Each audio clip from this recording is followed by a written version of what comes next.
Garvin. This is Waterford at 1 News.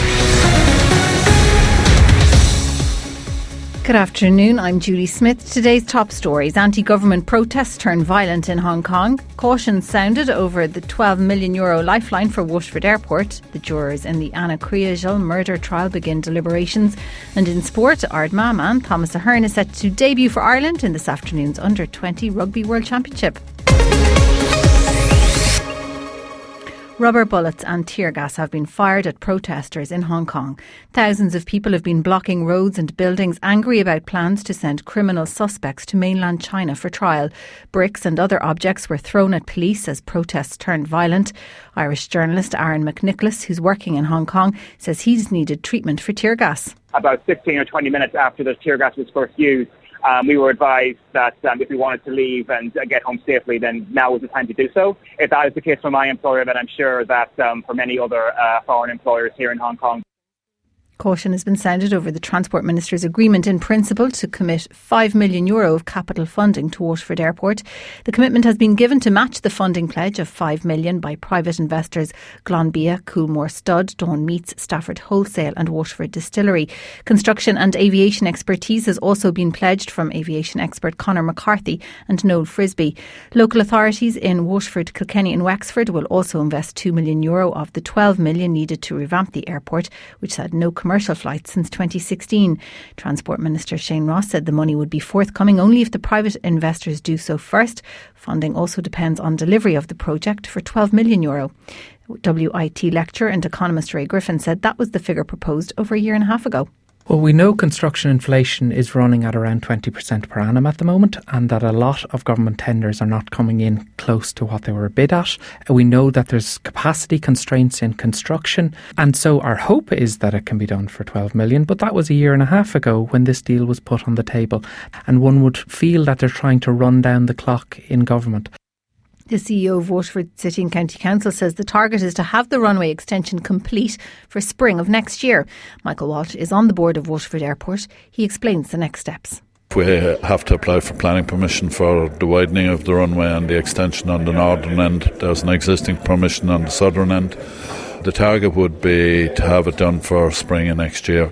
We'll be working very aggressively towards that. We're ready to make an application and planning permission on the next number of weeks. There's a few procedural things will have to be done. There has to be an AGM of the existing board, and the councils has to be brought to the councils as well for formal approval, but equally we'll be looking to move it on as quickly as at all possible.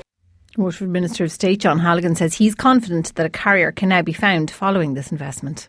People wanted planes that can take them further, efficiently and more comfortably. If the runway was extended, it left the option open for jets to be able to land there. And obviously there are more companies involved with the bigger planes than there are with the prop plane. So you have a better chance of attracting a carrier. We were never in a position to ask some of the big carriers to come into Waterford Airport because we didn't have the runway long enough to take them.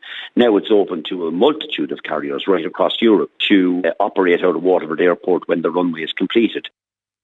The jurors in the trial of two teenage boys accused of murdering Anna Kriajal at a derelict farmhouse in Dublin last year have begun their deliberations. One of the boys also denies a further charge of aggravated sexual assault.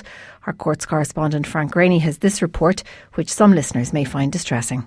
After directing the jurors on the law, Mr Justice Paul McDermott finished summing up the evidence heard over the 6-week trial this afternoon. It is the prosecution's case that boy A violently sexually assaulted and murdered Anna Kriajal on May 14th last year, after boy B allegedly lured her from her home in Leixlip to the derelict farmhouse in Lucan, where her naked body was found 3 days later. In relation to boy B, he told them that if they accept as credible his claim that he didn't know he was bringing Anna to the house for another purpose, then they must acquit. If they reject what he says, he told them they must stand back and look at all the other evidence in the case and ask themselves if he's guilty of participation, as alleged by the prosecution. He said the circumstances are obviously upsetting and disquieting, but he told them they must examine the large amount of evidence clinically. The jury has now begun its deliberations. Frank Rainey at the Central Criminal Court. Front-runner Boris Johnson has officially launched his campaign to become Britain's next Prime Minister. He's promising to take the UK out of the EU by the end of October, with or without a deal. Mr Johnson warned failure to do so would result in defeat for the Conservatives at the next general election and a potential Labour government. In Jeremy Corbyn, we have a man who is far to the left in his nihilistic determination to hike taxes to penal rates, to attack wealth creation and private property, and in his failure to extirpate anti-Semitism. Damien Geoghegan has been elected Cathaoirleach of the Dungarvan and Lismore district of Waterford Council. The Fine Gael councillor was unopposed. James Tobin of Fianna Fáil was elected Las Cathaoirleach. Councillor Geoghegan says it's important they work together as a unit of 9. Once again, we've seen changes in this election in the sense that we have 9 councillors here now, whereas we had 8 prior to now, and of course prior to 2014 there would have been 2 town councils as well in the area. So the thing is, we have 9 councillors here now. 6 of us were elected in the Dungarvan electoral area, 3 were elected in the Lismore electoral area, but we come together as a council, and that's the unique thing about the council on this occasion. But I think it is very important that we would work together as a unit of 9 going forward, covering the entire electoral area. Waterford Institute of Technology is hosting an open evening this week for people interested in changing their careers or upskilling. Among the courses on offer are the free or heavily subsidised Springboard, as well as part-time and postgrads. The event at the main campus takes place from 5 to 7 p.m. this evening. Neil Quinlan is the head of the Department of Lifelong Learning at WIT. The Springboard courses, as probably a lot of people know from the recession times, they started off, but now they're open to employed people.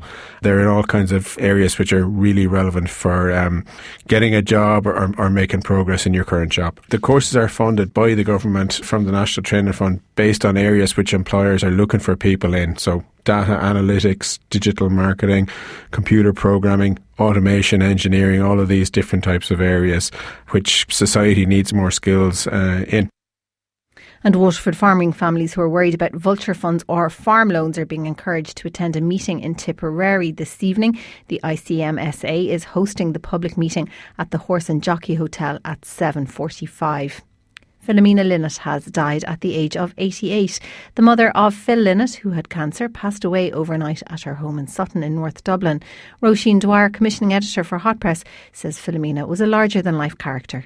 A lovely woman, very glamorous woman. But, you know, she was always very rock and roll. And you have to remember that Philomena was 18 when she gave birth to Philip. So they had a relationship which was almost like friends. And, you know, she ran a hotel in Manchester that Thin Lizzy would, you know, come to when they were on tour, and they'd hang out there. You know, and Philip adored her. He brought her out on tour with the band a lot. And finally, Irish Rail says it was a team effort to ensure a baby was delivered safely on a train yesterday. Shortly after 5 p.m, a woman went into labour on board the Galway to Dublin train as it approached Kildare.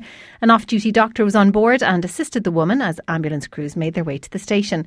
Irish Rail's Barry Kenny says a number of people were involved in the delivery and mother and baby are doing well.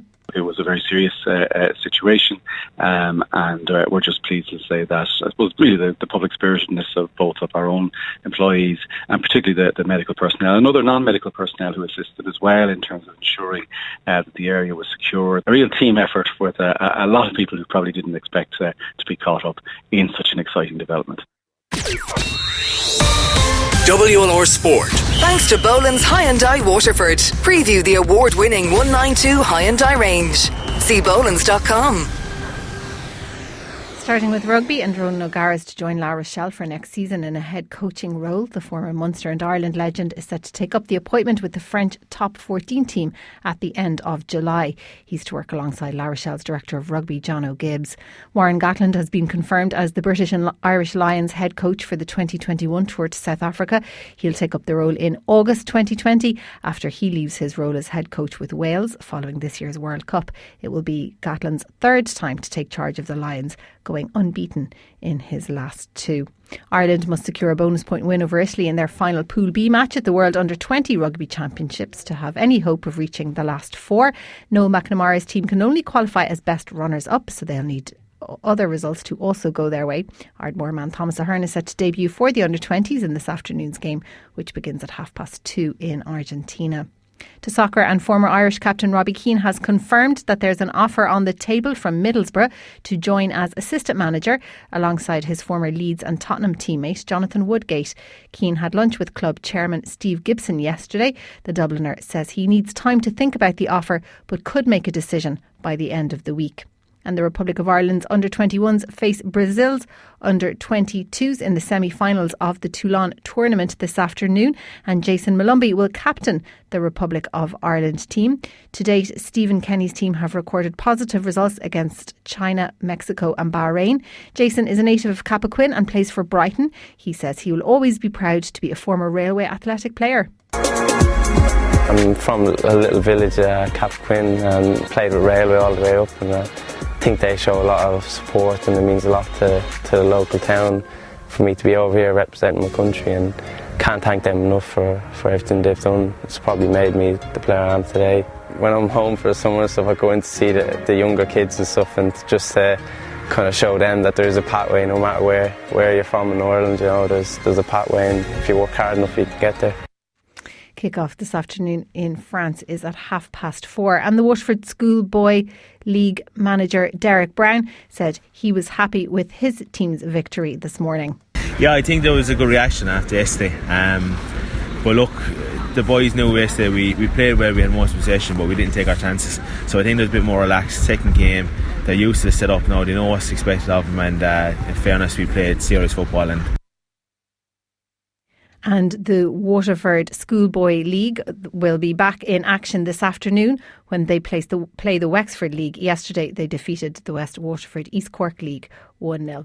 To show jumping, and Waterford man Peter Maloney has been named in the Irish show jumping team for this Sunday's 5-star Long Island's FEI Nations Cup in Poland. The competition will be Ireland's second of 4 opportunities to score vital league points in Europe Division 1. The Kappa man will be riding Chianti's Champion, owned by Team Harmony. Finally in racing, there's a mixed 7-race card at Punchestown this evening, with the first off at 20 to 6. Sports News on WLR brought to you by Boland's Waterford.